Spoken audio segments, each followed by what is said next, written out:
This is the Rational Reminder Podcast, a weekly reality check on sensible investing and financial decision-making from three Canadians. We are hosted by me, Benjamin Felix, Chief Investment Officer at PWL Capital, Dan Bortolotti, Portfolio Manager at PWL Capital, and Mark McGrath, Associate Portfolio Manager at PWL Capital. All right. AMA episode. Yeah. They're fun. They are fun. I was going to go into it. Sorry, go ahead. Episode 345. Go ahead. Yeah. Yeah, no, I was going to go into it blind. I was this morning getting ready for work. I was like, I should just go into this thing like fully blind. And I go and look at it, and Ben's got like 17 pages of notes in there. I'm like, I probably should not go into this thing blind. So I tried to scan through it all, but I had other meetings this morning. I didn't get through it all. So I'm going in half blind, I'd say. Well, we did the first couple actually blind. And I think, Dan, you made the comment that maybe we could like look at the questions beforehand. So that's probably a good idea. So I looked at the questions and I immediately started writing pages and pages of notes. I couldn't help it. Yeah. A lot of these things are questions that we deal with pretty regularly. So we've got kind of, I don't want to call them stock answers, but we've already thought about a lot of it. And so sure, you might need to dig up a bit of data, but mostly we know what direction we're going with these. Mm-hmm. Yeah, that's true. That is true. And just a reminder that we are going to do these AMA episodes once a month now. It'll be one of every 4 episodes will be an AMA. We did get a new form set up that we'll post in the show notes for this episode, and you can find it in the Roush Reminder community too. But keep the questions coming. We still have 80 left from the first time that we put out a call for 4 questions, but we definitely want to keep the questions coming so we can keep these AMA episodes going. I did also want to mention before we get on the episode that January was the highest month ever, as long as we've been recording the data, which is as long as I've been at PWL, for the number of people reaching out to learn about PWL's wealth management offering. So just a reminder, PWL, where all 3 of us work, is a full-service wealth management firm. We offer discretionary portfolio management using low-cost dimensional funds and or index funds. And in the course of delivering portfolio management in the best interest of our clients, we gain a pretty comprehensive understanding of their tax and financial planning situations, which is then reflected in how we manage portfolios. So as always, if anyone is listening and wants to reach out to talk to someone from PWL, please don't hesitate to do so. We're pretty friendly, I think. Normally, most of the time. At least online. Yeah. We pretend to be friendly. Put up a good front. I did also want to mention that, Dan, you were a guest on the Wealthy Barber podcast. I thought you did a great job. I listened to the episode. Thank you. Good discussion. You crushed at answering the questions, and you provided, as usual, a ton of wisdom and practical advice. So I definitely recommend people go and listen to that. Yeah, thank you. I mean, he's done a great job. He's only done, I think, 9 episodes so far of the podcast. I was the 9th one. But yeah, I mean, Dave Chilton, he's a legend for most Canadians who are in the personal finance space will remember him. He was the OG. And he's doing a great job with the podcast, which is really aimed at younger investors. He makes a lot of jokes about how old he is, but he does a great job of speaking to younger investors. So I'd highly recommend it.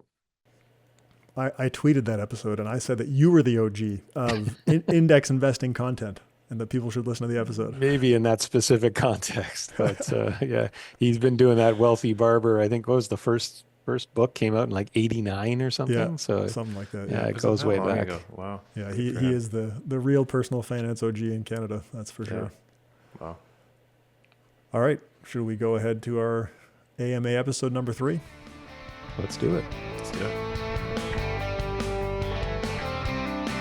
All right. I'll kick it off with the first question. So this person had 3 questions. So the first one is, do you still think Bitcoin is not a good investment? It's been my best performing asset, bought in 2020. Average cost $25,000, though it's just a small part of my portfolio. Love this question. It's a good question. So has Bitcoin been a good investment, as this person describes it has been for them? With the benefit of hindsight, absolutely. I mean, if I could go back in time, I would also buy Bitcoin. Is it a good investment ex ante or looking toward the future? I think that's a lot harder to say.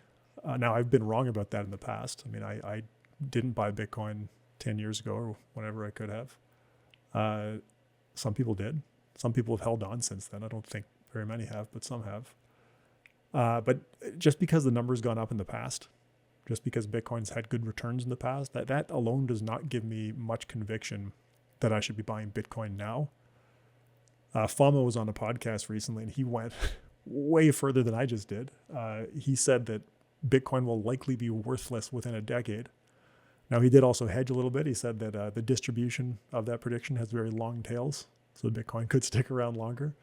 I don't know if I'd say that. Like, I don't think it's going to disappear. I think, as we've talked about a few times on the podcast in the past, Bitcoin's kind of like it's a representation of a way to think about the world. It's a representation of sort of libertarian ideals. And that's really built in the software. That's kind of what it was coded to do. And when you read the white paper, that's pretty explicit. I don't think Bitcoin's actually a good representation of that anymore. It's centralized in a lot of ways faster than like any technology ever. But I do think it still offers some form of sort of expression. And so I don't know if it's going to disappear. That doesn't make a good investment, though, looking forward. And then the other thing I would say is, like, why are we even talking about Bitcoin? That is so 2021. NVIDIA has performed way better. Like, why is this still coming up? We should just be all in on NVIDIA. Forget about this Bitcoin. Yeah. So, Ben, I have a question for you because I always think this is an interesting way of looking at it. For a long time, my approach to Bitcoin was that technology is interesting and will almost certainly have some impact on our lives going forward, the blockchain technology being. But I can recall it was a few episodes back, this came up in discussion and you had kind of said, nobody thinks that anymore. It's basically a glorified Excel spreadsheet or to something to that extent. And I'm just interested in hearing you elaborate on that a little bit more because I respect what you know about this stuff. I mean, listen, I'm not an expert on databases or on software technologies, but people who are that I've spoken with, including in the first episode of our exploring or understanding crypto series that we did, people who are experts in databases are not they're not too excited about blockchain. I think that there's a phrase for a while, people who are blockchain but not Bitcoin or something, and I think Bitcoiners would make fun of those people. But I don't think that blockchain itself is a very interesting technology. It is a database, as I understand it. I've got a good friend actually who is a data engineer. We talk about this often, different from the person who was on our podcast. And then he agrees, like, there's nothing interesting there. And when you look at the way that the actual innovation, the innovation within Bitcoin is combining the token incentive with the database. And I think that makes it a pretty useless technology for most applications. So I think that and I think it's died down, right? Like there was a time where hype around blockchain was everywhere, and I've not heard about it other than you bring it up just now for a very long time. No, it definitely seems like an old idea, and that's why I was just kind of interested in kind of updating that thought. But I guess the message here, I mean, like with so many different technologies, AI being, a more recent example, sometimes just the best way to get exposure to that technology, own a total market index fund. And then no matter what companies benefit from that technology, for sure you have them in your portfolio. Now, you're not going to outperform the market that way, but you are going to make sure that you didn't miss the boat because so often these technologies evolve in ways that we were not expecting, like this thing called the internet. Yeah. I'm just go back but to You're right though, because if it's such a revolutionary technology, then it will benefit all companies. Mm-hmm. And the stock market will go up as it does due to innovation. Betting on innovation of any kind is historically a pretty bad bet. This question wasn't necessarily about the innovation aspect of Bitcoin, I don't think. And I think Bitcoin has come to represent something else. I don't think people buy it anymore because they think it's innovative. I think the notion of Bitcoin replacing the financial system has died down a lot. I don't know, man. I don't think so. I spend a lot of time like on Bitcoin Twitter, and I think that side of the argument, and maybe I'm just living in the echo chamber of Bitcoin Twitter, but that side of the argument, like the maxis, the Bitcoin maxis are fierce in their approach to this. Like if you think about Bitcoin belief on a spectrum, like Ben, I agree with what you're saying. It's a representation of some kind of ideological system. And those who really fully believe that that's the future and that what we've been doing is wrong historically, Bitcoin is their sort of solution to that. And if you listen to them, they've put like their entire net worth into it, and it is destined to go to infinity. And they're not backing down from that. And their conviction, I think, has even been redoubled in that sense. And then you've got people who are just like, number goes up, I just want to make sure that I'm getting rich if Bitcoin goes up, right? And so I think it depends kind of where you are on that spectrum as to whether or not you want to include it. But like there's a lot of people, I mean, look at like Sailor and Micro, or now they've renamed themselves to Strategy, I think, instead of MicroStrategy. But like he's got a ton of fans, and like his bull case for Bitcoin is, I think, 43 million per coin by 2030 or something, like absolutely absurd. But he has a massive audience of people who are like, think about it the same way he does. So like I don't know, I'm not a maxi when it comes to Bitcoin. I do own a little bit. It's not a recommendation, but my whole thing is, what if I'm just wrong about all of this and Bitcoin is the future and I just didn't expose myself to it properly? But I agree with what you're saying, Dan. Like, if it's successful, then Bitcoin shows up on the balance sheets of companies, and it already does, like MicroStrategy and Tesla, and these companies are going to transact in Bitcoin or accept Bitcoin. Like, you're going to participate in the growth of the technology sort of organically. So I'm kind of mixed, and I own a little bit just as a hedge against myself being wrong about the whole thing. You own some pretty ridiculous stuff though, so I don't know. Sure. My son is a gambler. He's 6, and he owns MicroStrategy and all this other crazy stuff. I can't believe it. I think Still El triple Salvador leveraged shut on the- down their on the Qs. Yeah, Yeah. like the TQQQ. That's what I was thinking about when I said you own some ridiculous stuff. Yeah. But I like my portfolio, my core long-term portfolio doesn't own that stuff. I started a small account for my son, and we put some just absurd things in there, and it's small now. Irresponsible. He's a degenerate gambler. He's 6. I can't believe it. I don't know where he gets it from. El Salvador had tried to make Bitcoin legal tender, and they've shut that down since. Like I don't know, man. It's kind of like half and half, isn't it? I was reading something yesterday that was trying to answer the question, have they shut it down? And it's kind of like yes and no. Like, it's not, I don't know if it's as promoted as it once was, but people do still use it. But yeah, I think the law making it legal that. tender is what changed. Mm. And I think the adoption has been super low in El Salvador, despite that law. Anyway. Yeah. Did I have other thoughts on Bitcoin? Maybe not. All right, move on. Next question, they're asking if we have a clips channel. I asked Angelica about that. We had a YouTube channel, like a shorts channel for a while, but I guess we stopped posting on it because it wasn't getting much traction. We do post clips on Instagram, which apparently get more interaction. So there are short clips of Roush Reminder content on Instagram. And TikTok. I see it on TikTok all the time. It's super weird because I'm scrolling TikTok and my face comes up sometimes. I was like, what? Like, what is that? TikTok's algorithm just feeds you stuff, right? That's funny. And then we do post the videos on LinkedIn and Twitter, the shorts as well. I usually see them there. I'm not on Instagram. Well, I am, but I just don't really understand Instagram, so I don't see them there. Why don't more companies direct list on the TSX, like Apple and NVIDIA? CDR fees. CDRs are Canadian Depository Receipts, so you can invest in a foreign stock on the Canadian market, but they do have high fees. I mean, the amount of capital flying around in Canada is relatively small for like a company like NVIDIA or Apple. There's probably listing fees and stuff like that are not super necessary for a company that size to pay. They're not hurting for Canadian capital. And I also think it's pretty easy for a Canadian, I mean, you have to pay foreign exchange fees, but it's pretty easy for a Canadian to go and buy a US stock from a Canadian brokerage account. So I'm not surprised that a lot of companies are not listing in Canada. Or even through ETFs, right? Like even through Canadian domiciled ETFs, you've got a ton of access to these stocks and US stocks. But Ben, you didn't even finish the question. The question ended with love the content. Y'all are goated. That was like by far the best part of the question. So thanks whoever wrote that. Yeah, I don't copy the names down when I paste the questions over. When you read the questions one time, Mark, you were saying the name every time, and I'm sure people loved hearing their name. And I need Next to be time, more like you. Maybe we can do that. Well, you know. I'll try harder next time. We'll have more opportunities in our future anime episodes. There you go. Still learning. Someone asked for the workout routine. I was working out a lot before I had to get my testicle removed. I kind of chilled out after that. Although I did play basketball on Sunday, which was much sooner than I think the surgeon thought I would, but not thought I should. He said 4 weeks, and I was like, really, 4 weeks? You sure? It's like, technically after 2 weeks, you could probably play and not get hurt, but I wouldn't recommend it anyway. I played after 2 weeks. But I gained a bunch of weight working out before the testicle situation. But I kind of haven't got back into it because when we're recording, I won't find out until next Tuesday.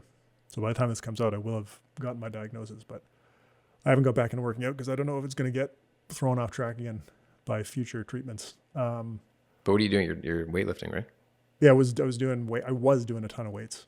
I was using an app called Caliber, which has a pretty good, it generates workouts. I don't know. So I was doing that and eating a lot.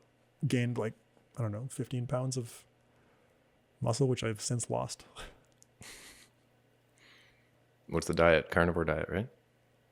No, I mean, I eat a lot of meat, but not only meat. I eat a pretty balanced diet. That's the carnivore diet, right? Only meat? I think it's meat only. Yeah. I know you eat a ton of meat. Yeah. That's not One of these days, you're going to have to post a picture of this awful quesadilla that you made one time. That, like, my wife's Mexican, right? So I've been eating Mexican food like at home for 15 years, and you posted that picture somewhere, like on our internal channel or something, and I was like, I can't show my wife this. I can't let her know that Ben has disgraced her entire culture with this quesadilla. It's terrible. That was like a random late night snack. I mean, I don't know. I put some cheese on a tortilla and microwaved it. What's wrong with that? Yeah, you don't microwave it, man. Stovetop. Come on. No shortcuts. It's a quick snack. Jeez, does anybody think they might have tuned into the wrong podcast? Yeah, maybe. No, you're in the right place. Yep. I used Caliber as well, actually. I was lifting weights somewhat regularly before the holidays, and I just haven't gotten back into it. Caliber's great. I didn't have the pro version of it, but I think it's a great app. Yeah, you can generate tons of workouts, but you can also just customize your own workout. So I was using that, which is great. And I know I wasn't asked this question, but I've had a treadmill, under the desk treadmill for a while, and it was kind of just sitting in the closet, and I've got a sit stand desk that's like automated. It's electric, I guess. And since January 6th, I got back from Mexico for the holidays, January 6th. I haven't sat down to work since January 6th. I've been standing the whole time or walking. Like if I'm answering emails, writing, researching, reading, all that kind of stuff, as long as I'm not in a meeting like this or with clients, I've been walking, and I've been cranking out like 12 to 17,000 steps per day. And I was just telling some friends, I was like, actually I posted on Twitter. I was like, my gut, my belly is like just, the fat's just dropping off. This is crazy. And I haven't changed anything else. Like, haven't changed my diet or anything like that, but I hadn't weighed myself, and I weighed myself this morning actually. And I'm down like 5 kilograms in basically 6 weeks, which is like more than I probably should. Like, I think a healthy amount is something like at the most 1 kilo a week. And I'm kind of, I guess I'm about on track for that. But yeah, it's great. Like for anybody who's a desk worker, if you can, it was like $250 from Amazon, just cranking out steps all day long. And yeah, it works. It's great. Good for you. That's awesome. Yeah. I have the opposite thing. If I stop working out, I lose weight. And I have to work out to gain weight. Yeah, but you're like 9 feet tall. Your resting metabolic rate's probably like 17,000 calories a day. That's probably true. Yeah. Okay, back to investing questions. A little bit of a tangent there, I guess. What is the optimal way to make factor investing? I think they mean implement factor investing, where ETFs related to factors are not available. So if you're in a market where you don't have factor ETFs and you want to do factor tilting, what's the best way to do it? I would probably just not do it. Like if you're going to go and pick individual stocks to try and build your factor tilt in, I don't know. We're talking about, I looked at PWL's updated expected returns for one of the questions, I think, later in the AMA. And our expected return difference, which is it's not a shot in the dark. That's not fair to say because we put a lot of thought into it, but we expect about 40 basis points of additional expected return for a factor tilted ETF or portfolio. So, I mean, it makes a bit of a difference, but it's, nothing too crazy. And if you don't have the proper tools to implement it, I think it can get pretty messy pretty quickly. One thing I will say though is that there are some, and I'm not saying I would actually do this, but just worth considering, there are products that might have a naive factor tilt, like they're not designed specifically to target the Fama French factors or whatever. But for example, a dividend ETF or like a dividend growth ETF or dividend aristocrats or whatever might have value and profitability exposure as one example now has trade-offs, because when you're using a dividend screen, you're getting a big reduction in diversification, because roughly half of global stocks pay dividends and half don't. And you've also got issues with tax inefficiency in a taxable account, or in a non-taxable account if it's a foreign dividends. So I don't know, I would just be very cautious, I guess. Mm-hmm. This question probably came from somebody that's not resident in Canada, I'm presuming, but Canada does have some ETFs by Manulife, and I'm just curious what you think about those, Ben. They're the Manulife multi-factor ETFs, I think they're called, and they're sub-advised by dimensional fund advisors. The fees are higher than dimensional funds, but a lot of people can't access dimensional funds in Canada without an advisor. I'm just curious if you've looked at those ETFs. Yeah, I actually have some notes on them specifically, because somebody asked a question like this about Canada specifically later in the AMA. So I can come back to those notes later maybe. But yeah, I'm aware of them. They are sub-advised by dimensional. I think the factor tilts are a little bit lighter than the dimensional funds that we use, and the fees are a little bit higher. I looked at them years ago and was kind of so on them. But yeah, I mean, in a pinch, I guess they're kind of doing it. But yeah, the fees are a bit high. Although I think they have come down since the last time I looked at them. Nice. Yeah, the last thing I'll say is I know U.S. markets are available to a lot of investors. I've got a family member, my wife's family member, I think in Mexico, that uses IBKR, Interactive Brokers, but opened like a non-domiciled Mexican account, like an international account of some kind, and buys U.S. ETFs, because that's just not a common thing in Mexico, is to open like a brokerage account and buy stocks or ETFs. So they were able to access U.S. listed ETFs. So there are like Avantis and DFA ETFs available in the U.S. markets that you might be able to access as an international resident. I don't know a lot about that, but might be worth looking into. Yep. Yeah, I mean, I think, just generally speaking, I wouldn't get too hung up on factor tilting. If the products aren't there, if you've got to pay really high fees or high foreign exchange costs or whatever to do that, I'd be pretty quick to just say, don't do it, rather than trying to do a bunch of gymnastics to build in a factor tilt. Mm-hmm. It does raise a really interesting point, right, about how you define the certain factors, right? I mean, there's lots of different ways to do it. Something like small cap is a bit easier and more consistent, but I mean, value is a great example. And certainly for ETF investors, if you scan the, ETF availability for things that call themselves value funds and look at the various providers and then look at the methodologies, they're completely different. And it's not at all unusual if you were to buy, or even to look at, say, 3 different Canadian equity value ETFs, the dispersion from year to year on those is enormous. So you have no idea what you're buying unless you really drill into the methodology. So, if you're interested in value investing, better make sure you know how to define it. And I mean, I think, that's probably where Dimensional excels, in that they know exactly what that problem is, and they know how to target the research-based factors much better than most other fund providers would. No, probably better than all of the other fund providers. No, that's such a good point. I read, I don't think it was an academic paper. I think it was a post somewhere, but it was talking about what you just said, Dan, the dispersion in value returns and value portfolio construction. And if I remember correctly, a few of the value portfolios that were being looked at, I think they were ETFs or maybe they were indexes, I can't remember. But a few of them they looked more like growth funds, if you define value kind of the way that Dimensional does. So like, to your point, you have to be really careful about what are you trying to get exposure to, and does the name of the fund actually indicate what it's delivering? Because value can mean a lot of different things to different people. Yeah, it's not a trademark term. There's no technical definition of it. I mean, I think we all have an understanding of what we think it means, but you're right. It's nothing to stop any fund company from putting that label on a fund to make it sound attractive. And it might have very little exposure to what Dimensional would define as the value factor, or, what some academic might describe it as. So. And the fund company probably believes it is value. Like I remember, I think Kathy Wood has said something along the lines of she's a value investor, which when you look at the relative prices of the stocks in her portfolio, like they're not value stocks. but she thinks that they're undervalued relative to their future cash flows. So That's she's a just value it. investor. So it's like, Yeah. Yeah, does that everyone's a count as value value? investor. Yeah. If you think about it that way, like literally, that's the entire point of it. Yeah. All right. Next one.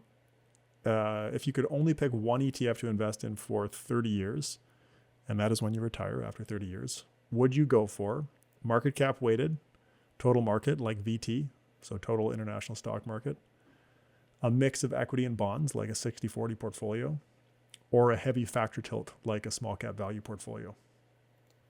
I would do something like DFA 607, which is what I actually do, which is total market with a Canadian home bias with some moderate factor tilts. If I can't pick DFA 607, as many people can't, I can buy that because I work at PWL. If I was precluded from buying that and had to stick with the list here, I would go VT. If I can go past this list, I would do one of the all equity asset allocation ETFs from the big ETF issuers in Canada, like XEQT or VEQT or ZEQT. I don't know what other letters there are now. Yeah, I think HEQT. I know TD has some ETFs as well. I don't think they have a full equity portfolio though. I think T-Grow is as aggressive as they get with it. But I'm the same. XEQT and chill is like pretty much my motto at this point. I'm thinking about getting T-shirts made. Like I just think it's just such an elegant solution for portfolio management that it's difficult. To your point, like I use DFA 607 for my own personal portfolio, but most people can't access it. And I think, risk tolerance and profile allowing something like XEQT. If you're at the point of choosing like VEQT, ZEQT, or XEQT, like whatever, pick one. But I've always been a fan of XEQT, and that hasn't changed.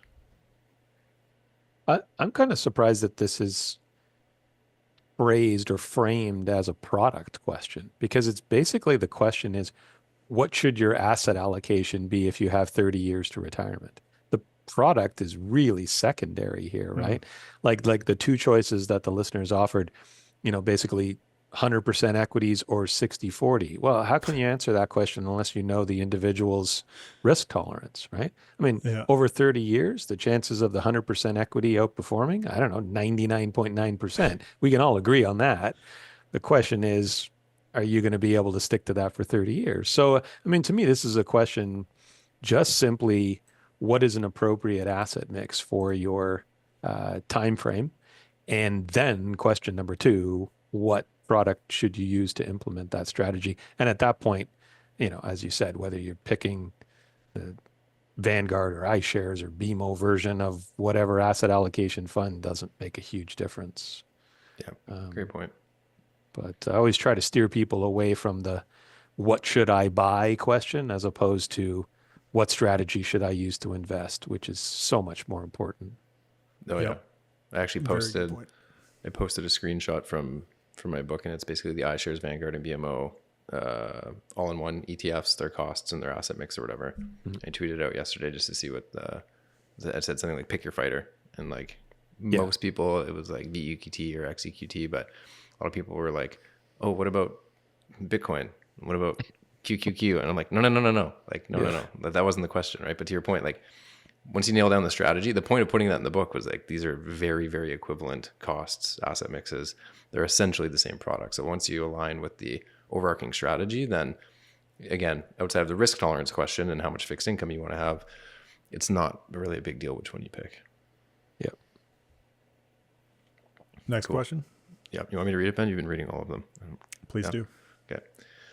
I'll read it because you're going to answer this one. So what are your thoughts on using buffered ETFs for clients who have less risk capability, but still need to take more equity, I guess, than they would have if it was just a normal stock or bond split? What are your thoughts in general on buffered ETFs versus buffered annuities? Thanks and love the podcast. Do you want to explain buffered ETFs first? Yeah, they're called buffered ETFs or defined outcome ETFs. They're kind of like structured products in an ETF format. So they have downside protection, but you're capped on the upside. I don't know what a buffered annuity is, and I did not look it up. I don't know if we have those in Canada. It sounds like a US product. Yeah, because probably. Got more variable annuities there. We don't really have those here. I don't love assets with this type of payoff. Like they're using options to cap the upside and protect the downside. I don't think they fit very well with the realities of the distribution of stock returns. I think people are behaviorally super worried about downside risk, which is fine. And like, you have to take that into account. But stock returns are more often positive than negative, and there are big up days that explain a huge portion of returns. If you miss those best days, your returns can drop very, very quickly, and you don't really capture the long-term returns that stocks have to offer. Buffering on the downside helps a little bit because those really bad days hurt too, but I don't think the overall trade-off on both sides combined makes a whole lot of sense. So it's just not obvious to me that this is a really good way to increase your expected returns relative to a balanced portfolio if that's the objective. I've seen the argument that more for structured products, but I think it applies here too, that in some cases, this is the only way to get someone to have any exposure at all whatsoever to the stock market. Like the alternatives to stay in cash. And like, if you're really going to twist my arm there, sure, I guess. I looked at some of the returns of buffered ETFs that are tracking like US stocks, for example, and the returns have been much higher than cash. They're still more volatile than cash. But if someone came to me and said, I'm either going to invest in cash for the next 50 years or this buffered ETF because I'm so scared of downside volatility, I mean, fine, I guess. I wouldn't use them personally, and I wouldn't use them for client accounts. But yeah, that's the only way I could see them making sense. What do you guys think? Yeah, similar. I mean, where's the free lunch there, right? I guess is always the question. Like, you want equity-like returns and bond-like volatility. Like, yeah, don't we all, right? And Me so too, you overlay some expensive option strategies in there, and options markets are pretty darn efficient and mathematical. Like, you're just paying additional fees for a balanced portfolio profile, probably, if you were to track some of these. Like, I'm sure you could find an equity fixed income mix that tracks and correlates very highly with a lot of these ETFs. I haven't taken a good look at them. Like, I've had clients ask about them years ago and took a look at them, but I'm generally in agreement with you, Ben. I'm not a fan. Yeah, you obviously have to be very suspicious of anything that promises upside without corresponding downside. But I think, Ben, you make a good point. Like, people have asked me not so much about buffered ETFs, but about like market linked GICs, these ideas that you get a little bit of the upside if the market goes up and you don't lose anything if the market goes down. Of course, you get only a small fraction of the upside and none of the downside. But as you said, if you're just the type of person who could not possibly bring yourself to invest in equities and you can tolerate zero loss, it's better than nothing, I suppose. But that's not really high praise, is it? No, and those things have like market linked GICs. I think the floor is usually zero. I haven't taken a lot of a look at those, right? But you're trading off something like a guaranteed fixed income return through something like a GIC for the potential for 0 or 10%, right? So there's still, and these are nominal returns, so there's still inflation risk over that horizon. So yeah, I mean, I think that's a trade-off that people would have to consider. And it's not obvious to me that buying something like a market linked GIC, which could have a return of 0 over 5 years, is necessarily better than just getting a fixed income payout of 3 to 4%, depending on what rates are doing. Yep. I haven't looked super closely into how the mechanics of the buffered ETFs, but I know in the market linked GICs and the principal protected notes and all that kind of stuff, they're typically linked to price only index returns. So that's another kind of cost where the bank hedges their exposure using total return, and they keep the dividends, and you don't get any piece of that. And it's taxed as interest usually with a lot of these structured products, is it not?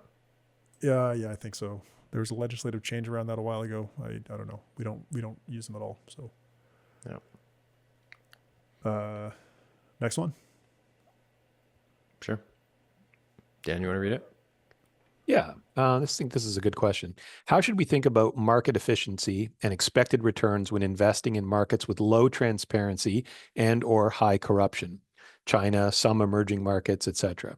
Is there an efficient way to tilt the international portion of a portfolio away from these risks?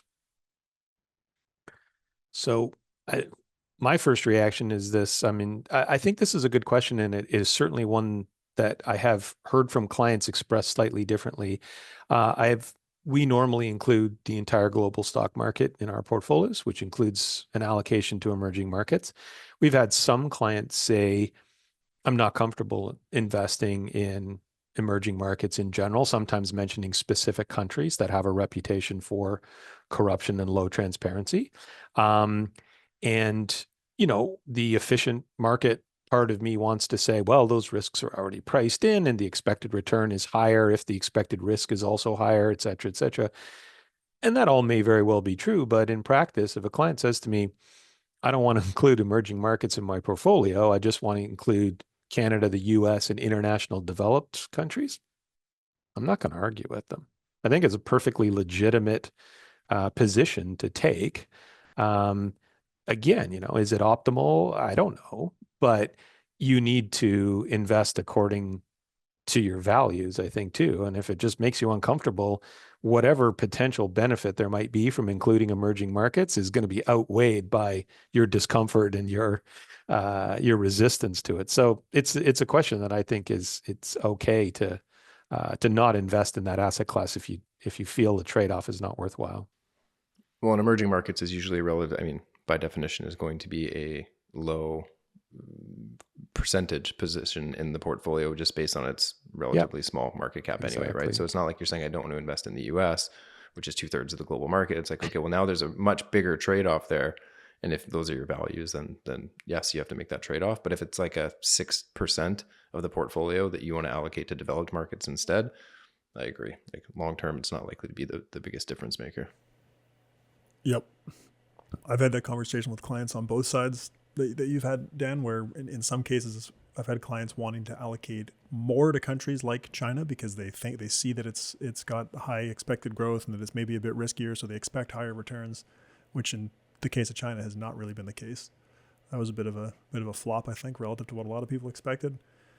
And then likewise in the other direction, where people just don't want to invest in these markets. And I agree with you. It's not something that's not a hill that I would die on. I think if someone said I don't want any international developed markets, I think that's, I only want to be US. It's still probably not the end of the world, but it's, I'd put more of a fight up on that one than I would on emerging markets. The distribution of returns for emerging markets is also kind of weird. Like if you, we did an episode on this and I did a video on it a while ago. And I said that it kind of looks like a reverse lottery where they've got theoretically higher expected returns because they're riskier. And historically, they've had periods of really high returns. But if you hold on to them for a really long time, they have these periods of extreme catastrophic losses from time to time. So I call it a reverse lottery because it's like you can win most of the time, but occasionally you might lose really, really big. It's Russian roulette. Yeah, kind of like that. Dimensional does think about this. I wanted to mention that before investing in a market, particularly in an emerging market, they look at the costs and frictions associated with investing there. So they'll look at like the market liquidity, they'll look at market regulation, accounting standards, listing requirements, stuff like that. And if there are any red flags, they will underweight or potentially exclude an emerging market. So I remember when the Russian stock market effectively went to zero for foreign investors. I think Dimensional's weight was like half of the market weight of Russian stocks because they had concerns about property rights in that country previously. And that's not like, it wasn't an active bet. It was like, these are our criteria for investing in emerging markets, and this country is not fitting that criteria right now, so we're going to reduce the weight. Still a tiny weight of the overall portfolio, so it's not like it made a huge difference, but it is interesting. Okay, I'll read the next one, Ben, because you're going to talk for the next 4 hours on this question. Pensions and other institutions use portable alpha, now being rebranded as return stacking. If the stacking is done with low risk assets one would already have, like a global market index and treasuries, can this be a good idea for an individual? Yep. Return stacking has been like the greatest recent marketing success in the ETF industry. It comes up a lot. Been getting a lot of questions about it. These are products that give you leveraged exposure to multiple sources of expected return. So you invest $1 in a fund, and it gives you $1 of exposure to stocks and $1 of exposure to treasury bills, for example. That's one way to set it up. There are other ones too, like more exotic sources of expected return that are stacked in some of these products. But it's giving you a bunch of leverage, and it's giving you something that in theory could make sense. I think people love the idea of using leverage. Like we did an episode on leverage years ago, and so many people, like clients, were like, okay, I want to use leverage now. It's like, whoa, wait, that wasn't what we were trying to do. I think it's because it's like Robert Merton talked about this too. Like in theory, it makes sense to use leverage when you're young, but I don't know if that's practically always super sensible.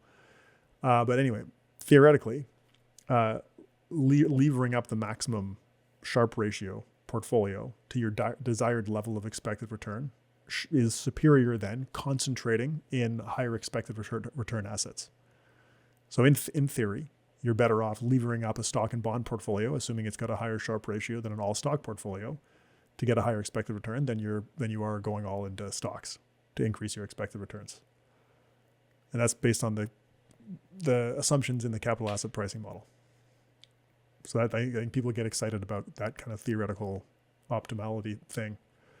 There was a good discussion in the Rationalminder community on this after our last episode, or 2 episodes ago, episode 343 on asset allocation. Someone asked about this in there, and I answered their question. And then Corey Hofstein, who makes return stacking products, he joined the community and joined the discussion. And then Scott Cederberg was in there too, who's done research that's pretty relevant to this. It was pretty cool. I mean, Corey and Scott are both people that I respect.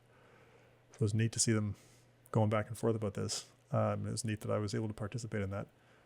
So I had said, to answer someone's question, that Scott Cederberg's paper, the most recent version of it, showed that even in the lowest cost of leverage scenario, so Scott looks at like basically what's the optimal portfolio over someone's life cycle. And in the most recent version of the paper, they allow leverage to see if that changes the optimal asset allocation. And so in there, they find that in the lowest cost of leverage scenario, they test a few different ones, and with a 100% leverage limit, the optimal portfolio did have a small bond allocation. Not huge. I think it was like 15%. So that was my response. Like even in this kind of like really low cost leverage case where you've got a huge leverage allowance, only a bit of bonds make sense in the portfolio. And then Corey jumped in and explained that in his view, Scott's study used a cost of leverage that was too high. And he also said that the maximum drawdown in Scott's optimal portfolio was 96%. And Corey's saying that's ridiculous. Nobody would invest in that portfolio. And so Scott, in the course of this discussion, mentions that drawdown occurs in the simulations with a probability of 0.003%. So it's pretty unlikely. And then the other thing that was interesting is that Corey disagreed with Scott's use of utility of consumption and bequest, which is how they measure the different outcomes in their paper. Because one of the things they look at is comparing their results to a 1996 paper that Cliff Asness had done on why you should not invest in a 100% equity portfolio. And so in Cliff's paper, he had used the Sharpe ratio based on annualized monthly standard deviations to show that the levered 60-40 portfolio is superior to a 100% stock portfolio, which again, in like basic CAPM theory, that's kind of what you'd expect. And so Corey's saying, well, Scott used utility to disagree with Cliff, who'd used Sharpe ratios. So those two things aren't comparable. And so, I mean, that alone is an interesting discussion point. Like, should we use Sharpe ratios for long-term portfolios, or should we use utility of consumption? Which thing matters more?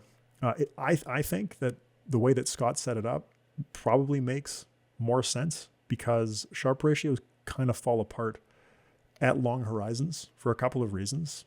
Long-term returns are skewed, as we'll hear about next week with Hendrik Bessembinder. I wasn't sure if that was last week or next week, but we talk a lot about that. Long-term returns are skewed. And then the other thing that Scott's paper captures with their block bootstraps is that there's autocorrelation in returns. So returns from yesterday are related to returns tomorrow. And the CAPM kind of assumes that returns are IID, independent and identically distributed. So the Sharpe ratio is just not designed for the realities of long-term returns. It's really a single period model. And it has some assumptions that I think real returns, actual return distributions violate. And then the way Scott measured it with utility functions, they kind of acknowledge that stuff and capture it. Now, I do also want to say that Cliff acknowledges this in his 1996 paper. He says, if stock and bond returns are independent from period to period, and investors are risk averse with constant relative risk aversion, then a longer horizon changes nothing. The relative weight of stocks and bonds would be constant across otherwise similar investors with different horizons. The solution changes only if the volatility of stocks increase more slowly with time than does the volatility of bonds. And then continuing the quote, there is some evidence that stock returns do in fact exhibit negative long-run autocorrelation, and thus volatility does go up more slowly than if returns were independent. Many have challenged the existence of this negative autocorrelation, but if it does exist, it could lead to stocks being a larger part of optimal long horizon portfolios. So Cliff acknowledged this in his 1996 paper, that a lot of people use to disagree with Scott's paper. Like, no, look, Cliff showed this, but I don't know. I don't know if he did. And he acknowledges where his results would not be the same as what he presents in the paper. And Scott's paper, on the other hand, is specifically designed to address that comment that I just read from Cliff, that Cliff acknowledged would change results. Scott's paper even does report on variance ratios, showing that the volatility of stocks increases more slowly with time than the volatility of bonds, which is what Cliff said would change his results. On the cost of leverage, this is another interesting point. So Corey had said that Scott's assumptions were too high. Scott had leverage spreads over Treasury bills from 0.37% to 6.5%. Both of those numbers are based on academic research, like other papers, looking at what is the cost of leverage. The optimal levered portfolio with the lowest cost of leverage and the 100% leverage limit that I mentioned earlier did have a small allocation to bonds, but then with higher costs of leverage up to 50 or up to a 55% cap on leverage, bonds did not have a place in the optimal portfolio. Hopefully people are following this discussion. Like, the question is, should you be stacking stocks and bonds in a portfolio using leverage? And Scott's research is showing no, probably not. That's kind of what this discussion is about. So what is the cost of leverage? I think is a really interesting and important question, because as Scott's research showed, with higher costs of leverage, bonds don't get a place in the optimal portfolio. Funds using Treasury futures, which a lot of the return stacking products use, do have very low implied financing rates through futures, pretty close to the risk-free rate. And so that 0.37% is, I think, a pretty fair assumption for that case. But then the other interesting question, I think, is whether the fee in a product using leverage also needs to be included in the cost of leverage. Because products using leverage, like an ETF that is internally using leverage, are going to tend to have higher fees than the cost of investing in the underlying assets on their own. So if you take a hypothetical fund that for every $1 of investment invests $1 in stocks and $1 in treasuries, and it's got a financing rate of the, say, 0.37% that we've over T-bills that we've been talking about, but it also has a fee of 40 basis points, while investing in the underlying stocks and bonds would otherwise cost 5 basis points, which I think is pretty reasonable. I would say that there's an additional 35 basis points cost of leverage. So even though the actual cost of leverage inside the fund is 37 basis points, because you're paying a higher fee, I think your actual cost of leverage as an investor is higher than the fund's cost of leverage. And that can change the results materially. Like, Scott's results are pretty sensitive to that cost of leverage. Corey made the point in the discussion also that Scott's findings depend heavily on the data generating process used. Like, Scott used this block bootstrap thing with a whole bunch of historical data. That's absolutely true. But I think Scott's final comment in this discussion kind of really captures the essence of the whole conversation, which is really whether bonds are actually good diversifying assets for long-term investors. This is a quote from Scott's post. The fact that our investors don't like bonds absolutely does depend on the fact that bonds didn't do well in our sample period. But when our sample period is all of modern history in developed countries, at some point we have to ask why we expect bonds to start giving higher returns. It's pretty good. Anyway, so the whole question is, like, should you be levering up stocks and bonds to get higher expected returns instead of just investing in stocks? I don't think so. I personally don't think so. I don't think that you need a return stacking product if your intention is to increase your expected returns up to the level of an equity portfolio. I think you can just invest in stocks. Yeah, you took the words right out of my mouth. I was about to say all that myself. Yeah, so. I was just going to offer a more succinct answer to that and say no. Probably not. Do you guys have any other comments, though? You probably do have great comments to add. I don't know. I like the idea of it. Like you said, like on paper, it looks like, yeah, great. If I can basically get these other sources of returns stacked on top of each other at a really low cost, that intuitively makes sense, right? But when you kind of maybe peel back the layers, it's not as obvious. My son does own RSST, which is a return stacking ETF, one of Corey's ETFs. Again, my son has. It was 6. I think that we should remind. Actually, it's his birthday today. He's 7, Yeah. so he's financially mature enough to make these decisions now at 7 years old. And if that's what he wants Indeed. to do, then I'm not going to stop him, right? But no, they're cool products, and like you said, this thing's been around for a while by different names. And I think his ETFs have been very, very successful in the marketplace too, which is cool to see. And they've got like a lot of different flavors, right? Like he's got some with managed futures in there, and some with just U.S. equities and treasuries, and yeah, we'll see where they go. But I don't understand them to the degree that Ben does, so I don't have further comments on the topic. Oh, they're not that complicated. I think I do also want to say actually that they are pretty incredible pieces of financial technology. Like the fact that you can get all this leverage and some pretty interesting, to varying degrees of evidence-based sources of expected return in one product. I mean, for somebody that wants that, that's pretty cool. And I don't think they're terrible. Like in the discussion that I just had, I was going to say we had, but it's really just me talking. In the stuff I just said, like, it's not like one is clearly dominating the other. Like, it's not like the levered stock bond portfolio is massively inferior to the stock portfolio. I just think when you account for the complexity, the cost of leverage, I think there's probably some product risk in there too. I don't see the allure. I'd rather just invest in stocks, which are pretty straightforward. I think if you're going to seek out leveraged investing, I think it's probably a great way to do it, right? Like, because a lot of people would otherwise be using like a home equity line of credit or margin, and there's a lot of potential downside risk for using those types of products. So to embed the leverage in there, I mean, it amplifies the volatility, but there's not, or maybe it doesn't, but maybe like you're not going to get margin called and lose your house or something like that, right? So if you're seeking that leverage, I think it's a cost effective and maybe safer way to do it. What do you think? No, I like I said, they're really cool pieces of financial technology. Like for someone that wants that exposure, it's a pretty neat way to do it. And Robert Burton talked about this when he was on Rational Reminder a while ago, that if people should have leverage, it needs to be built into products, because people implementing leverage on their own is a disaster. Yeah. So like, I don't disagree with the premise. I just wouldn't use them. And in that discussion, like the question that was asked,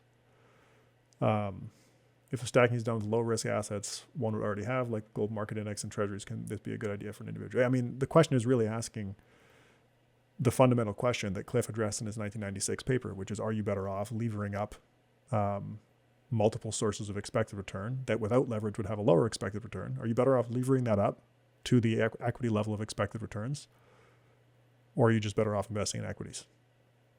And I think that you're perfectly fine being just in equities.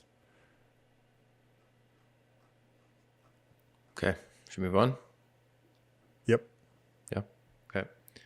I can read this one if you like. How do you balance Graham and Buffett's business philosophy with your intentionality of academic finance and promotion of Fama French and other modernists? Quote, this is what Buffett's career has been built on. Or sorry, was that an end quote? No, I think it's a start quote, sorry. This is what Buffett's career has been built on. If you follow the tenets of modern finance theory, it's easy to get caught up thinking more like an academic and less like a businessman. And as Benjamin Graham has famously said, investment is most intelligent when it is most businesslike. I prefer to think about investing through the lens of a business person and as little as possible through the lens of academics. End quote. That's from We Study Billionaires, the Investors Podcast Network from December 2000. So I guess he's just trying to sort of juxtapose the difference between academics studying finance and then the real world like success of people like Buffett. Do you guys have thoughts, or do you want me to go? I mean, you've done a lot of work on this, and we had an episode I think on Buffett where I think Ben you covered a lot of that in detail, but I'll let you guys go. Yeah, so I think there are a lot of people that talk like that comment that we just read, and I am familiar with that podcast. There are not a lot of people with Buffett's returns. Like there are a lot of people that talk like they want to invest like Warren Buffett, but there's one Warren Buffett for a very good reason. But here's something else that Ben Graham said later in his life, less famously, because it's not as good of a soundbite, and it's not as good at promoting stock picking, which a lot of people want to imagine can work. He said this in 1976 in an interview that's documented in the Financial Analyst Journal, when he was asked if he still advised careful study and selectivity of individual common stocks, which is basically what this person in the question is talking about, as Ben Graham promoting. So this is later in his life. I think he passed away. I don't know. Maybe Mark, can you look that up? When did he pass away? Real quick, as I'm saying this. I think it was not long after. Anyway, so this is Ben Graham in 1976. Answering the question. Sorry, he passed away September 1976. Yeah, so it was soon after. So he's asked if he still advised careful study and selectivity of individual common stocks. Quote, "In general, no. I am no longer an advocate of elaborate techniques of security analysis in order to find superior value opportunities. This was a rewarding activity, say, 40 years ago," keeping in mind this was in 1976, when our textbook Graham and Dodd was first published. "But the situation has changed a good deal since then. In the old days, any well-trained security analysis could do a good professional job of selecting undervalued issues through detailed studies. But then in the light of the enormous amount of research now being carried on, again, this is in 1976, I doubt whether in most cases such extensive efforts will generate sufficiently superior selections to justify their cost. To that very limited extent, I'm on the side of the efficient market school of thought now generally accepted by the professors." So, I mean, Ben Graham realized that the quote that we were being asked about probably didn't make a whole lot of sense later on in his career. So I think if you take him before index funds even existed, I guess, at that point, right? Like maybe at an institutional level, they were just kind of getting started. But 76 is around when Vanguard's first index fund came out. Yeah. Right? It is, right? Yeah, it's right around that time. I quoted this same paragraph in my book because I think it's such a good example of, someone basically the godfathers of stock picking. And again, we were bent over backwards to say this in the episode we did on Buffett. This is not to take anything away from these 100%. guys and their tremendous skill and what they've added to the world of finance. But even they, essentially, I mean, not only has Buffett famously recommended that most people use index fund, even Ben Graham, his tutor, was saying that 50 years ago. Now, obviously, he's not explicitly recommending index funds here, but that's because index funds barely existed. I think that they've essentially said what we recommended to investors probably doesn't work very much anymore because the playing field is just so much more difficult. And the number of people I think who have listened to that advice is close to zero, right? Yeah. Because people refuse to let go of that idea that you can just be smarter than everyone else and do more research and work harder and take a more common sense business-like approach. But it's a dream that is very hard to that it's going to take a while for it to evaporate. Yep. Well, and I mean, they're not alone. Like Buffett himself, as we talked about, has said just most people should invest in index funds. Peter Lynch has said the same thing. Like Burt Malkiel, like Michael Lewis, like some of the most famous or at least well-decorated investors, most famous investors have all kind of come to largely the same conclusion. I'm sure there's many that haven't, right? But to invoke quotes and ideas from selectively from people like Buffett or Lynch or whatever to just confirm your own biases. Like, okay, if you want to listen to their advice, then you got to take all their advice, and you can't just cherry pick the things that confirm your own biases, right? Cherry pick a quote from 1942. Of course. I shouldn't be laughing. I'm not trying to make fun of the person who asked this question. But it is a little bit funny. There's another quote, I don't have it written down, from Ben Graham from like the 1950s in one of his books, where he doesn't talk about index funds specifically because they did not exist at the time. But he does talk about a sort of systematic cross-sectional approach. And he says that security analysts should not discount the idea that people that are just using a sort of naive cross-sectional approach, which is basically an index fund, analysts shouldn't discount the idea that people using that strategy will outperform a lot of analysts. So he was aware of this for a very long time, of the idea that it's kind of hard to beat the market. So it's definitely interesting to think about Ben Graham changing his mind over the course of his career. In that paper, actually, the one in the Financial Analyst Journal where I pulled that first quote from, he does talk about they asked him something like how he would recommend investing or something like that. And he describes a systematic strategy that looks kind of like what today we would call factor investing. Like you use characteristics of stocks systematically and you can build a diversified portfolio that loads on whatever. And it's like, okay, yeah, that makes sense, but it's very different from, acting like a business owner.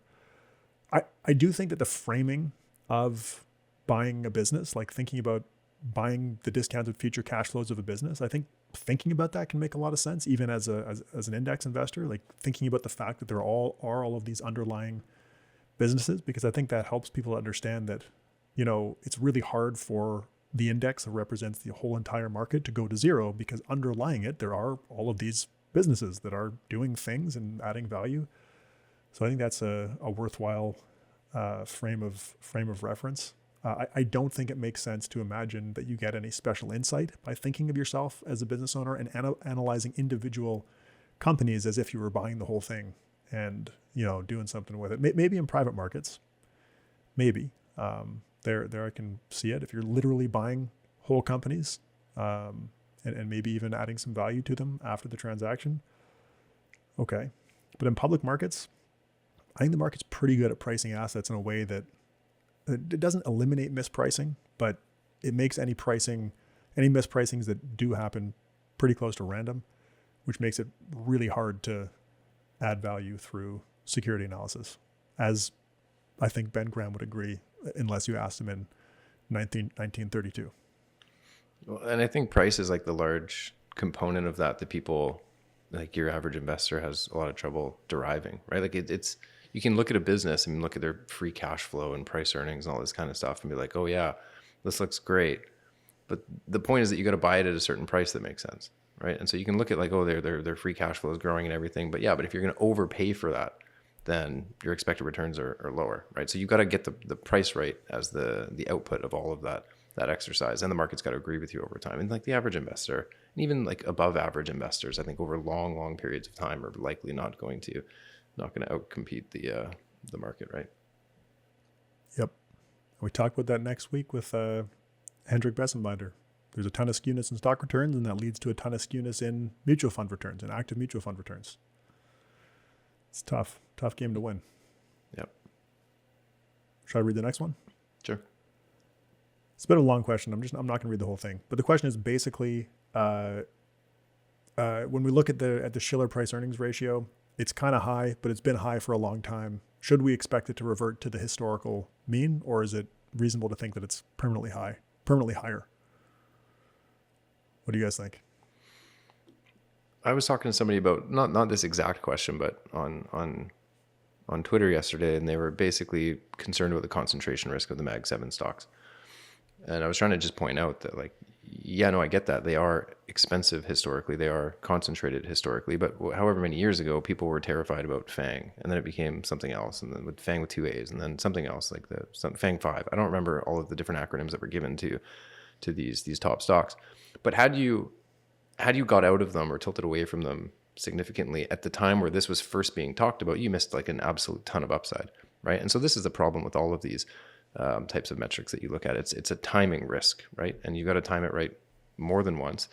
And so I tend to, like, just for my own sake, ignore these types of ratios. I'm aware of them. I see that. But when you're looking at a broadly diversified portfolio, like some of the stuff we talked about earlier, like XEQT, I went and looked at VEQT. And I think I figured out that the Mag 7 weighting of VEQT as of yesterday was 13% of the entire portfolio, right? So it's not like people are honing in on the concentration risk of the stocks in the US. And sure, if it's a market cap weighted US portfolio, you've got way more exposure, but this is the whole reason that we diversify globally in the first place. And it's much less of a concern when you're looking at something like XEQT or VEQT, as we talked about. Now, that's not a direct answer to the Shiller PE ratio, but it's just another way of saying, like, there's a bunch of expensive stuff. What do we do with it, right? I think it comes down to, is like, this is a really good example of how valuations can be very problematic, in the sense that they don't tell you very much about short to medium term returns.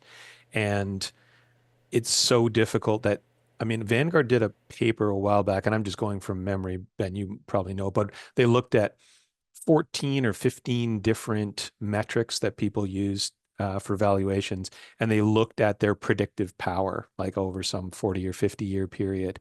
And they threw in a couple of random ones as well, like rainfall in Arkansas or something, just as an idea of saying, we'll throw in some random thing and see how well that one did. And it turned out like that one wasn't, it was better than some actual metrics. And the best, the one with the most predictive value actually was the Schiller PE ratio. But even then, it explained something in the order of 40 to 50% of returns forward looking. So that's pretty impressive as it is, but it's literally less than half. And so, you can easily try to make decisions based on these valuations, but you need to recognize you're going to be wrong probably half the time. And the opportunity cost for being out of those markets and complaining that they're too expensive is very high, as we've all seen with US stocks. Like, look, there may be a day of reckoning going forward, but if you've been out of US stocks for the last 8 years because you think they're overpriced, good luck trying to get those returns back, right? So a balanced approach, like you said, Mark, is what it's all about. That doesn't mean go all in on the best recent performers, but it means also don't go all out on them and include everything in the portfolio, including, for example, now international stocks seem to look much more, fairly priced. Maybe over the next 20 years, those will outperform. We have no idea. So I think the best thing to do is avoid those extreme moves and hold everything all the time and carry on. Yep. I agree with that. I do remember that Vanguard paper, Dan. I think I remember finding it through one of your blog posts. But I do remember it. It's a good one. Yeah. Yeah, it We is. It should is a good post it in the show notes or something after. We'll track it down. See if we can find it. I've got some analysis that I did a while ago that I wasn't planning on talking about, but I think it's relevant, so I'll talk about it in a sec.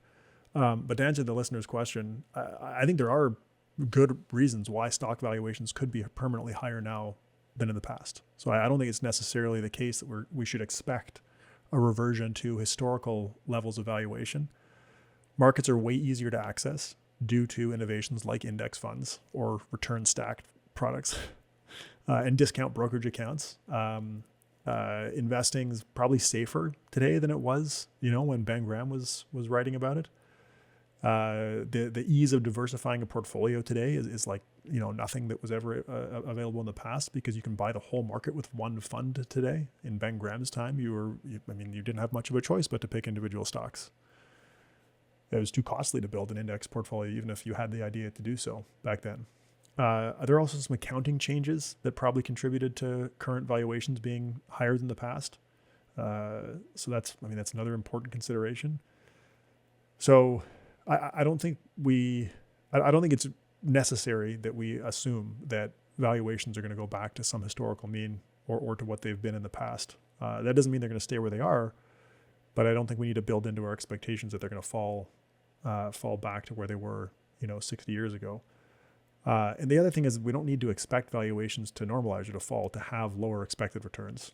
Valuations falling would result in low returns over a short period of time, but high valuations with no positive earning surprises in the future also point to low expected returns. Antti Ilmanen, when he was on our podcast and in one of his books, talked about how when you have valuations, they're going to resolve either through fast pain, like valuations resolving a crash type situation, or slow pain, where you just have high valuations and therefore low expected returns for a long time. Yeah. So I think that those are all important things to think about. So I did this analysis a while ago. I posted it on Twitter. People talk a lot about U.S. CAPE. Like the U.S. CAPE ratio is high right now relative to its own history. And that's interesting to think about. There's limited statistical power with one market like that, even over a long time series, because there aren't very many independent, non-overlapping samples. So something that I did earlier this year is I looked at, I think it was 12 markets, 10 developed markets, where I got the CAPE ratios and the forward 10-year returns from those starting CAPE ratios. And I kind of just looked at what does it look like when we take a broader sample instead of just the US market. And my sample started in 1982 and went to December 2024. It's pretty interesting. Like when you sort US returns by CAPE and look at like periods where the CAPE was as high as it is today, future returns in the US are low. In my sample, starting with a CAPE of 35 to 40, the average 10-year return, which is where the US roughly is now, or when I wrote this at least, the 10-year return was 6.4% on average in these 10 markets with those high starting CAPEs. So it was below the sample average of 8.7%, but still not crazy low. And then there's one case where the future return with a CAPE of 35 starting point, the 10-year annualized return was 17.28% in Hong Kong. So there's this big, massive range of outcomes, even when CAPE is high. Canada had some crazy ones too. There was a 10-year return with a starting CAPE just below 40, starting in 1998, and the annualized 10-year return was 14%. So it's like there can be a high CAPE and high future returns. And kind of to your point, Dan, like saying, oh, well, the CAPE is high, I'm going to get out of this market. There's a non-zero chance that market goes on to have really high returns in the future. More than non-zero. I mean, it's a pretty significant chance that the momentum will continue for at least a while longer. Yeah. And it's just to try to get that timing right is folly. Yep. I agree with that. So there are good reasons to think that valuations will stay higher. That doesn't mean that expected returns are high. Like you can still have low expected returns without mean reversion in valuations. But it's also really hard to time the market. So we've been saying this forever. Like I've been talking about US stock valuations being high forever and that you should build lower expected returns into your financial plan. But I've also said you shouldn't try and time the market because the future returns could still be really high. Yeah, and let's agree that U.S. stock returns could be significantly lower in the next 10 years than they were in the previous 10 years and still be pretty darn good. True. Right? So very true. Yep. Next one should be a quick one. My salary is paid once a month. Is lump sum investing the better option on a 1 month time frame, or should I expect a better result from dollar cost averaging small investments daily throughout the month? It's an interesting question. If you're getting paid monthly, I would invest monthly. I wouldn't try and do intermediate investments. That does imply holding cash, right? Because you're getting a lump sum when you get paid, and your dollar cost averaging that throughout the month. Mm-hmm. Investing sooner is always better, at least in the data. Like if you want to do the kind of statistically optimal thing, investing sooner rather than later is always going to look better. So investing your paycheck when you get it as opposed to averaging it in over the course of the month is probably better. But I also think like doing daily investments, I don't think there's any world where that's not ridiculously expensive. I don't know how you do that. Yeah. So like Wealthsimple has daily purchases. Oh. Ask me how I know. But the problem is your son is using that. He's using it. He's using it. But to your point, like I think a lot of them are offering fractional shares now, right? So if you're doing daily investments, likely the daily contribution to their portfolio is going to be, relatively small. I mean, the markets are open, on average 21 days a month. So if you're saving whatever it is, $500 a month, you're talking less than $20 a day. And if you're buying something even like, again, XEQT is trading at around like $35. So you're buying fractional shares a lot of the time. And I haven't really looked into the mechanics of this, but I assume that liquidity and bid asks and stuff on fractional share purchases, like the sort of implied cost of buying these things is going to be way higher than if you're buying whole shares and like, full lots and that type of thing. So there's like maybe a hidden cost to doing it on that frequent of a basis. And to your point, I don't think there's any actual advantage to doing so, even if the cost was the same, right? Because and Ben, you've done work on, holding cash to buy dips, and statistically you're better off to lump sum invest as soon as you have the money available, assuming a sufficient time horizon and asset allocation and everything else. Yeah, I think just a quick note. I mean, and I know you know this, Ben, but like when you said statistically lump sum investing is better than dollar cost averaging, you of course mean on average. If you run 1,000 trials, lump sum investing is going to win more often than not.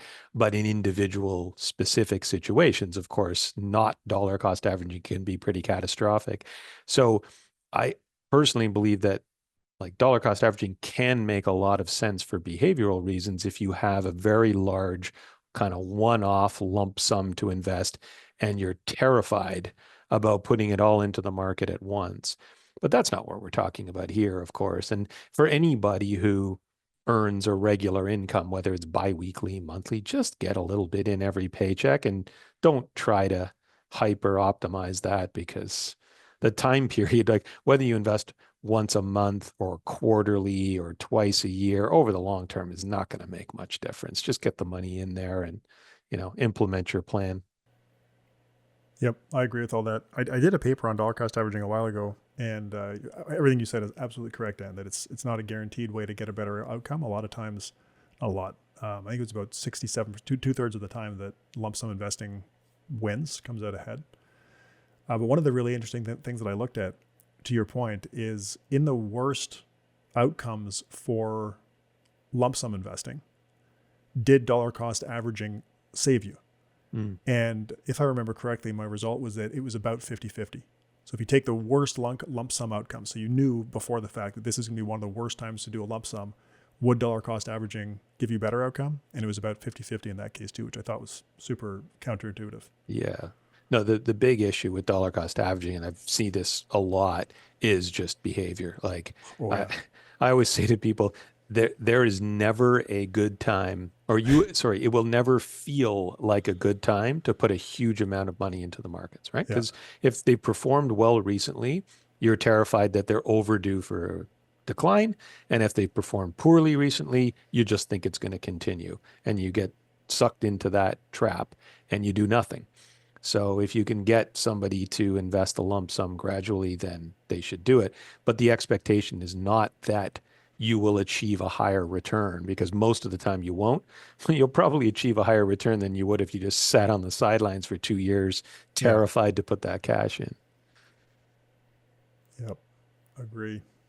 Have you guys seen Ben Carlson's? It's an older piece now. Bob, the world's worst investor. I think it's something, or the world's worst market timer. That's a good one. Yeah, it's great. And it explains this so well. And Dan, you're talking about like a one-off windfall, like an inheritance that was in cash, and now you're going to put it all into the market. And there's this is an N of one. And what if this is the time that the market crashes 50% and stays down for 20 years? Sure.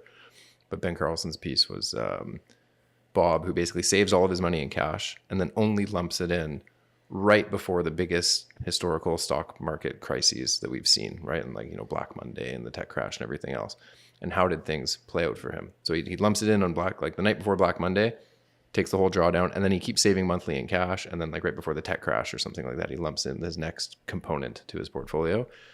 And over the sample period that Ben Carlson looked at, it was something like a 7 to 8% annualized return in U.S. stocks. Of course, it was lower than the market, but the guy Bob still became a millionaire at the end. Like you're good.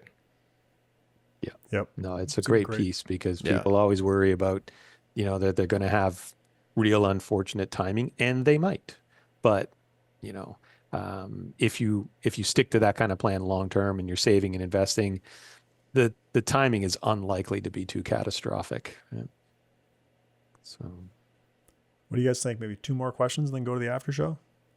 Sure. Yeah, that sounds good. We've gotten through 9 so far. I had, I think, 17 in the document, so we'll kick the rest forward. Well, the question on Sounds good. return stacking ended up being a pretty big one. So, yeah, that's fair.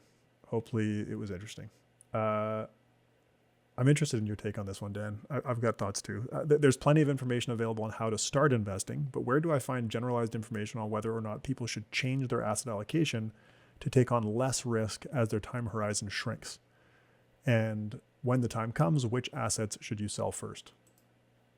Well, I feel like the show we just recently did on how to choose the right asset allocation offered, I hope, some insight into this. To me, it really just comes down to those principles that we talked about, this kind of willingness, ability, and need to take risk. Your ability to take risk gets shorter as your time horizon gets shorter. And it does make sense, I think, for most people to gradually make their portfolios more conservative as they get older and their time horizon shrinks. What exactly does that glide path look like? It depends, of course. I don't think it needs to be something that's done. I've definitely had people say to me, well, I'm going to reduce my asset my equity target like 1% a year for the next 20 years. I think you can go in bigger chunks than that. You don't have to make it so gradual. Just maybe do it in 5% increments over 5 years instead. So I think that gradually makes sense to gradually take it down. Where do you end up in retirement? Of course, it depends on all of those other things. I would say hopefully you will still keep a significant allocation to equities and that you won't go overboard because you feel like, oh, I'm going to retire in 5 years, so my time horizon is 5 years, because of course it isn't. Your time horizon is until your death, not your retirement.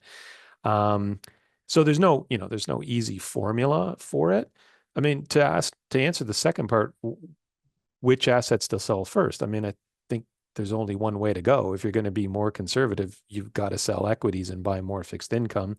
Obviously, there's some challenges there if your portfolio is non-registered and you're going to realize huge capital gains by doing it, which is why you need to kind of do it gradually and consistently. But yeah, I just overall, I think it's just kind of a general question about how do you choose the right asset allocation. And we did go through that in pretty deep dive in our previous episode. Yep. I think the question, the word in there, where do I find generalized information on whether people, like, I think that's a really tough piece of the question. I don't know if there is generalized information, because you said this earlier, Dan, it's a very personal decision. It's going to be specific to the individual, to their situation and their preferences and their aversion to risk. There is some interesting stuff though. Like, I think, even though it's a little bit extreme and it's quite controversial as well, but Scott Cederberg's paper saying you should be 100% equities forever is interesting. He did do a specification in a paper. I don't know if this version is out yet, but I've seen an early version of it. Same paper, but they did an update.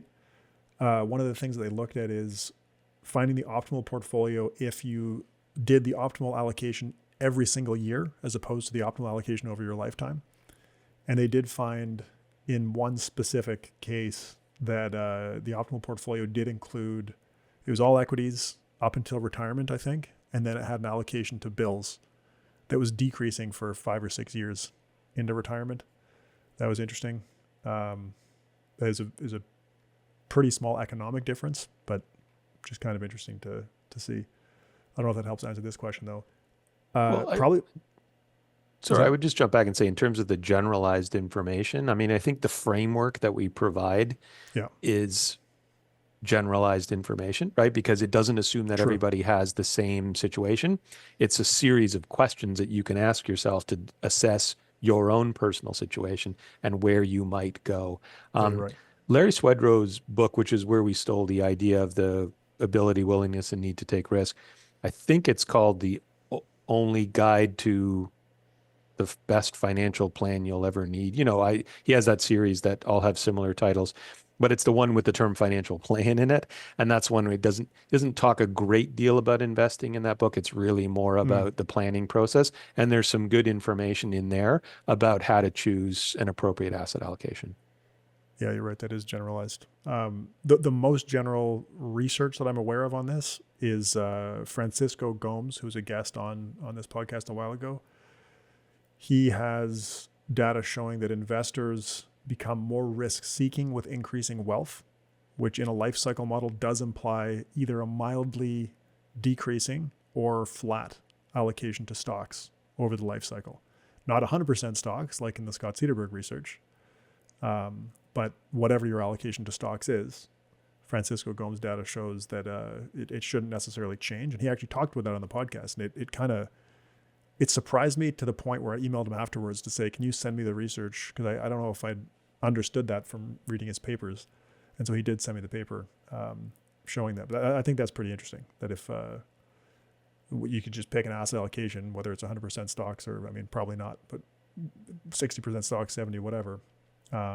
There's at least research showing that you could keep that forever and not have to worry about decreasing allocation. Now, that doesn't take into account the ability, willingness, need stuff, which again is going to be very, very specific to each person. But yeah, it's tough to say like everybody should do this, which I think is why, to the point in this person's question, there isn't a lot of information saying every retiree should do this glide path, because I don't think that there's a lot of consensus around that. Okay, last one. How does PWL Capital handle the rebalancing of client portfolios from an operational perspective?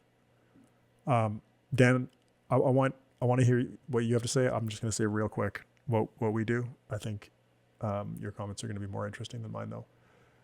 So Mark and I use largely self-rebalancing portfolios from Dimensional. So the operational rebalancing process for those is basically non-existent because it's being done inside the product by Dimensional. We do have some accounts where we're doing the rebalancing, and like a combination of Dimensional funds and ETFs.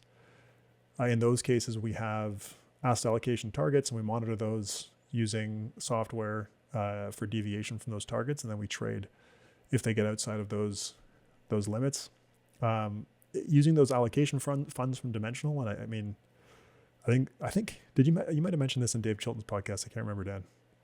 They've been super tax efficient because the rebalancing is happening inside of the product, and the way that tax calculations work for funds in Canada, there's a mechanism that, without getting too into the weeds, when there are cash flows, it's usually possible for the fund to limit capital gains distributions. So Dimensional's been super successful doing that with their allocation products.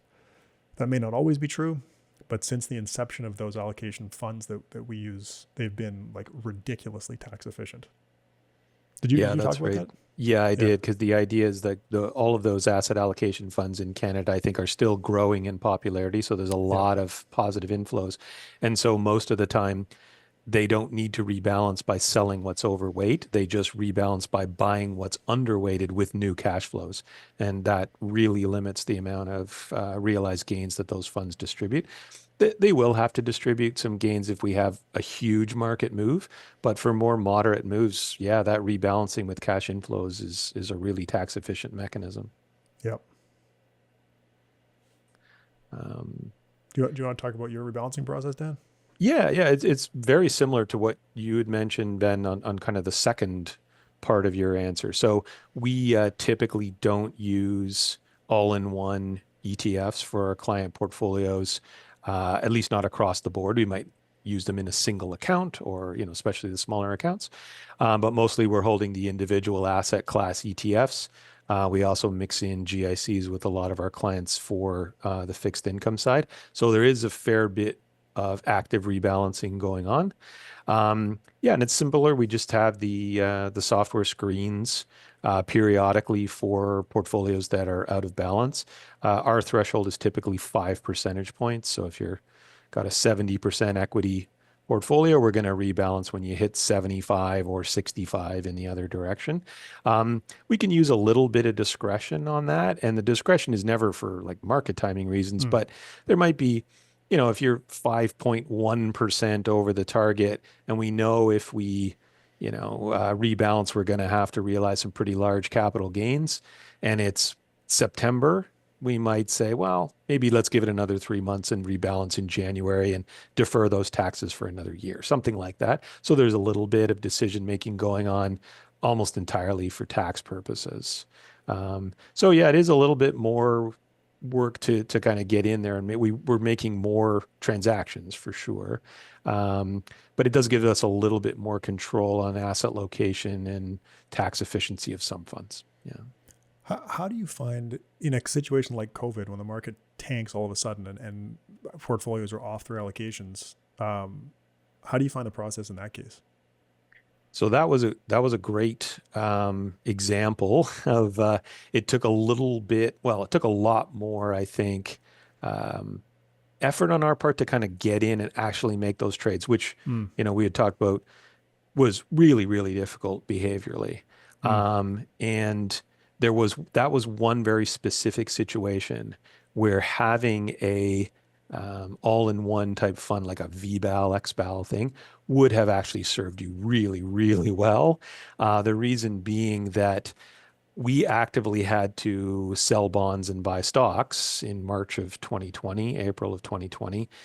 And you'll recall the bond market kind of locked up for a period there, and it was really, really hard to make efficient transactions in the bond market as, just entering your trades manually. Whereas if you were on the institutional side, you probably could have got some better pricing there and you could have done it in a bit more gradual way. I don't know, like it would have been interesting to compare the returns of, say, a portfolio like a VBAL that's 60% equities with our own clients' portfolios that were also 60% equities and see if any differences were explained by anything other than fees.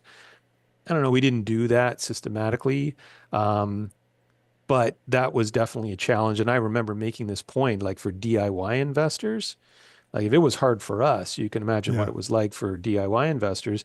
And having those asset allocation funds that took that rebalancing away from you and put it in the hands of the fund, just incredibly valuable for a time like that. Yeah, yeah, we Yeah. had both because we do have component portfolios, like I mentioned, and so it was like on the one hand, the DFA portfolios are they're rebalanced, and that was it. Hmm. We didn't have to do anything, and then the component ones, there's for sure pressure on us to do it, like you were just talking about, and then there are cases where you're meeting with the clients and telling them that we're about to do this rebalancing trade, and they're like, really, are you sure? Yeah, there was definitely some resistance. I mean, I'm trying to remember. I'm sure we had a few clients who said things like, "You're probably thinking about rebalancing, but I'm asking you, please Oh don't." wow, yeah, And, we have to say, okay, let's talk about this because, like, at the end of the day, it's your decision, but, right, it's not really, that's going against our better judgment. Um, but again, it was a very difficult time, and I do not blame anybody for being nervous about doing it at that time. Were we rewarded for active rebalancing? Yeah, yeah, absolutely. But did we know that in March 2020? Certainly not. So, sometimes taking those decisions out of people's hands is very valuable. Um, and at other times, you just happen to, or hope that you have an advisor who will implement it and not fall into those same behavioral traps that most investors do. yep. All right, we'll kick the rest of the questions we have in here to the next AMA episode. Let's go to the after show. I did want to talk about my testicle for a second. um, I heard from a ton of people, which was kind of cool. I didn't keep track, but it's in like the high tens or low hundreds of people that have reached out through email and Twitter DMs and the Rash Reminder community. Yeah, it's interesting and very nice. A couple of my mom's friends who listen to the podcast, I guess, gave their well wishes to my mom, which is pretty funny. I was like, wow, your friends listen to my podcast. I guess maybe they'll get a kick out of hearing this now. I heard from a ton of people who've been through the same experience with having lost a testicle to suspicion of cancer. In most cases, it ended up actually being cancer. And that was kind of neat too. Not surprising though. One of the reasons that I wanted to be open about this is that I know our audience demographics, which are heavily tilted toward men aged 25 to 34. That is by far our biggest audience demographic. And based on the countries that they listen from, I would hazard a guess that they're largely Caucasian men. And that is like the sweet spot for testicular cancer. White men age, I think it's 15 to 40 technically, but white men within that age group are the most likely of any demographic group to get testicular cancer. So I wasn't surprised necessarily to hear from a ton of people, but I was probably, say it's close to 100 people that reached out to say, I hope everything goes well. Probably, I don't know, 20 people that reached out to say, hey, this happened to me 5 years ago. Hey, this happened to me 20 years ago. Hey, I'm going through this right now. And a lot of them appreciated the fact that I was am being open about it, because I guess some of them told me that it was hard for them to tell even their immediate family and friends. So having someone talk about it in a more public platform, I guess, meant a lot to a lot of people. I mentioned earlier, I still don't have a diagnosis at the time of recording. We're recording on Friday. I'll get that diagnosis on Tuesday, so that by the time this is out, I will know what's up, but as of now, I do not. A couple of reviews. I better read the first one. It's Yeah, I was going to say, you got to read the first one. kind of awkward to ask you guys to read it. One nut, 5 stars. Oh, man. Best financial podcast I've ever listened to. Research-backed data and insightful commentary. Ben, thanks for sharing your health story, and best of luck, brother, by Podcrast from Canada. That's good. Next one, great resource. Really enjoy this podcast and how normal you all are. No sensationalism that has become so prevalent these days. Thanks, Ben, for sharing your health situation and wishing you all the best. Also looking forward to the AMA episodes. Well, there you go. Longtime listener and original Canadian couch potato reader. You've all done me a great service in my financial journey. By Eves76 from Canada. All right, I'll take the last one. Fantastic. This is a must-listen podcast for financial education. It goes into much more depth than most personal finance shows. With engaging guests who are experts, the information discussed here is an encyclopedia of knowledge. By Finance Edu from the United States of America on iTunes. Nice. Nice cross-section of reviews there. Yeah, good reviews. All right, anything else from you guys? No, just wishing you all the best, Ben. Looking forward likewise. to an update. Yep, me too. Either way, I told my wife that even if the news is like the worst news ever, I would rather have it. If I had to choose between getting the worst news and waiting another week, I would take the worst news now. Like, it's killing me. Oh, I'm sure. Yeah, no. Let's hope it's the best news, but I can only imagine how long that wait feels so long. Yeah, it's brutal. So, Yeah. All right, cool. Thanks everyone for listening. thanks, guys. Thanks.